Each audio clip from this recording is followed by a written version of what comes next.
तुम्हारा परवरदिगार खूब जानता है कि तुम और तुम्हारे साथ के लोग कभी 2/3 रात के करीब और कभी आधी रात और कभी तिहाई रात क़याम किया करते हो, और अल्लाह रात और दिन का अंदाजा रखता है।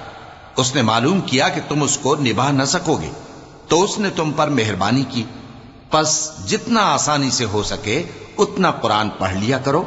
उसने जाना कि तुम में बाज बीमार भी होंगे और बाज अल्लाह के फजल यानी माश की तलाश में मुल्क में सफर करेंगे और बाज अल्लाह की राह में लड़ेंगे।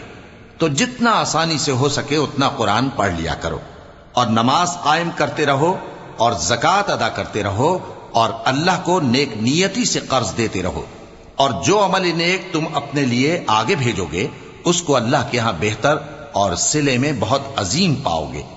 और अल्लाह से बख्शिश मांगते रहो, बेशक अल्लाह बख्शने वाला है, मेहरबान है।